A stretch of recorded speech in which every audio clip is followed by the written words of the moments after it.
গত রাতে পাকিস্তানের ৯টি জায়গায় হামলা করেছে ইন্ডিয়া, যেখানে ২ জন শিশুসহ ৮ জন নিহত হয়েছে এবং ৫৫ জন আহত হয়েছে।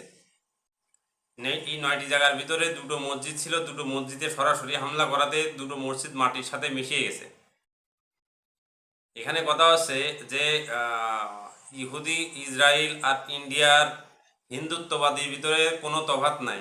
এই যে মসজিদে হামলায় আছে তার প্রমাণটা এটাই করে যে ইহুদি আর হিন্দুত্ববাদী, যে ইন্ডিয়ান হিন্দুত্ববাদী, কট্টর হিন্দুত্ববাদী, এরা কখনোই মানবতার সাথে চলতে পারে না।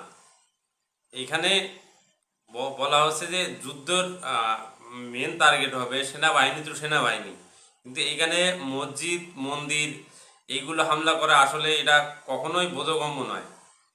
পাশাপাশি খবর আসছে যে পাকিস্তানের এয়ারফোর্স ইন্ডিয়ার 5টি যুদ্ধ বিমান বিধ্বস্ত করেছে, একটি ড্রোন বিধ্বস্ত করেছে। এইখানে ক্লিয়ার মেসেজ ইন্ডিয়ার জন্যে যে এটা গাজা না পাকিস্তান। ভারতের দাঁত ভাঙা জবাব দেওয়ার মতো ক্ষমতা পাকিস্তানের কিন্তু আছে। এখন এইটা যদি ভারত মনে করে যে এইটা একদম হালকাভাবে নেবে, তাহলে এখানে ভারতের ভুল হবে।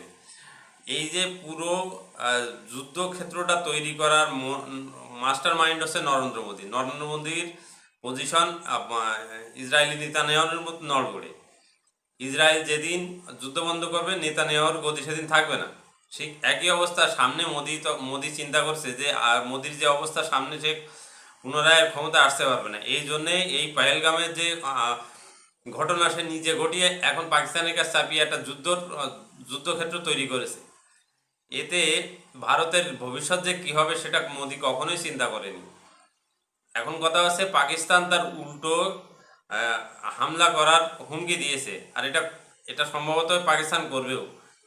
তো এইখানে এই যুদ্ধে সে দেশের দুই দেশেরই সাধারণ মানুষ ক্ষতিগ্রস্ত হবে, কিন্তু এইসব রাজনৈতিক উদ্দেশ্য হাসিলের জন্যে এই যে সাধারণ মানুষে বলি দেওয়া, যে কোনো দেশেই হোক, এরা দুই দেশের সাধারণ মানুষই কিন্তু বলি হবে।